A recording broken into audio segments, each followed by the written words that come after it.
two big levers in life: other people and other people's money. Not your money. Other people's money and other people.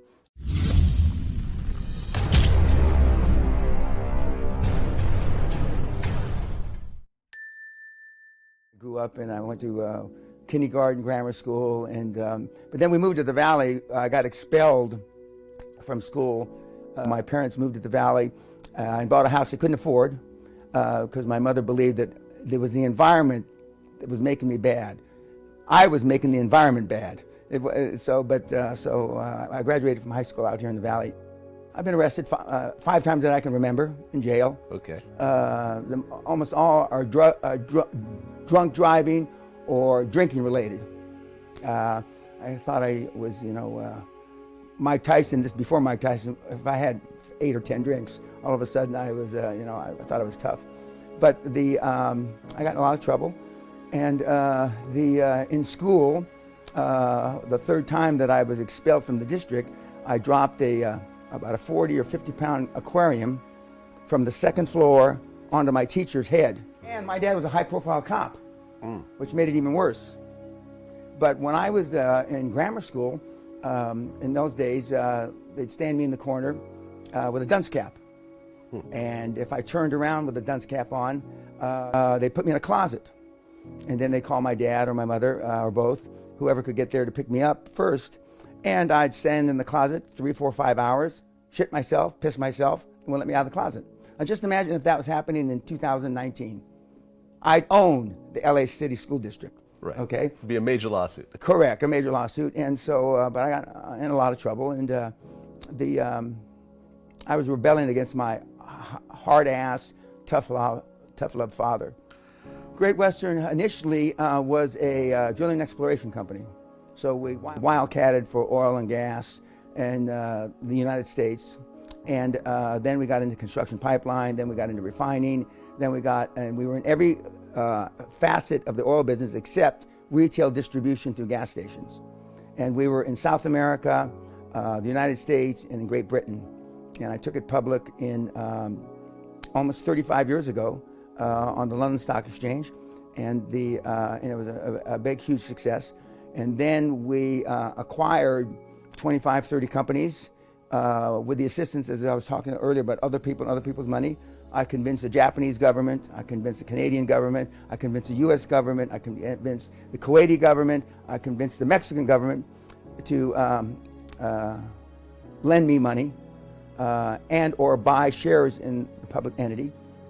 And we built a fairly large independent oil company. Big levers in life: other people and other people's money. Not your money, other people's money and other people. And I saw the oil boom that was taking off from Texas, Oklahoma.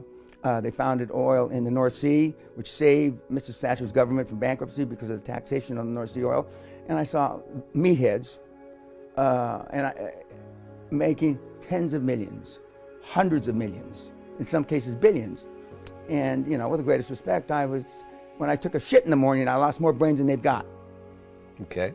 And so I went to work for one of our corporate finance clients, a kid from Texas, and I ultimately grew his company 10 or 15 times.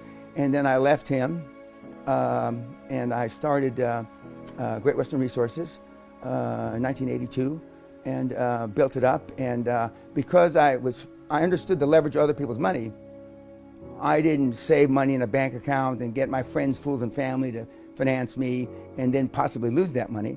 And I knew how to leverage. Leverage works 2 ways. It's great on the up, but it's shit on the down. And I hit the cycle almost perfectly. And I made our largest acquisition right when oil had gone from $41 a barrel to $6 a barrel. And I also got in the coal business. I was one of the largest independent coal producers. And anyway, it was quite easy, actually. Then when I got thrown out of Great Western by the shareholders, if you remember, 1990, Saddam Hussein invaded Kuwait. Mm-hmm. The Kuwaiti government owned 29.9% of us. They were the large shareholder. And our stock price dropped about 75%. At first, they thought that we weren't going to enter the war and save Kuwait. And then they thought that Saddam Hussein was actually going to take over Kuwait. Right. So any of the investments the Kuwaiti government had went down in value. And then after the U.S. and its consortium entered the war and beat up Saddam Hussein pretty easily, they thought that the Kuwaiti government didn't have enough money to rebuild Kuwait. Now, I knew how much money they had. There was going to be no problem. But by this time, somebody had to fall. And so the Al-Sabah family, who still run Kuwait today, decided it was the CEO, me. So I got thrown out. I got thrown out rich. They didn't throw me out poor because I still owned a bunch of stock. And then I tried to figure out what I was going to do. And so I took a half a year, and I discovered the then really at the inception of financial coaching. And I got involved, and I said that I was going to dominate it. That's 26 years ago. 47. 47 years old. How much were you worth at that point? The number that's just about what you said, about 450 million bucks. Okay. So you... Plus or minus 10 million. Okay, so you were worth $500 million at 47 years old. You were married? Yep. Kids? 3 kids. 3 kids. 3 planes, a yacht. You own 3 planes? Yeah. Okay. We had a Citation, which we called an Imajet, because it imitated being a jet, because the birds could fly faster than we could. We had a Lear, and we had a Sabreliner. We had a Rivera yacht, an Italian Rivera yacht. We had 3 penthouses, London, New York, and God, I can't even think of what the third one was now. We had major estates in Palos Verdes, Monte Carlo. We had more money than brains. And so the best way I could see is to teach other people how to get rich with none of their own money, and using the leverage as long as it was legal, moral, and ethical. So I did. And when I first started, I grossly underestimated one thing. If I'd known what I know now then, I would have never started coaching. Bold. Almost nobody has any self-esteem. Almost nobody has any self-confidence. Almost nobody has any self-worth.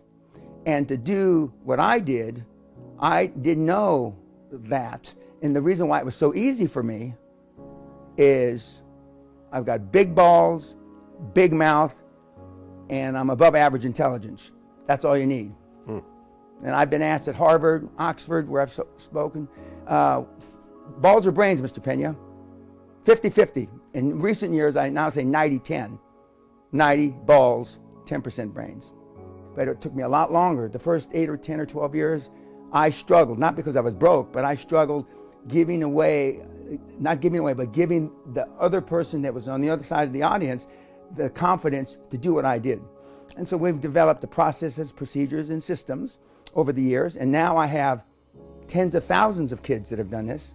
I'm the only guy out there that has created millions, tens of millions, hundreds of millions, billions, tens of billions, and hundreds of billions for other people.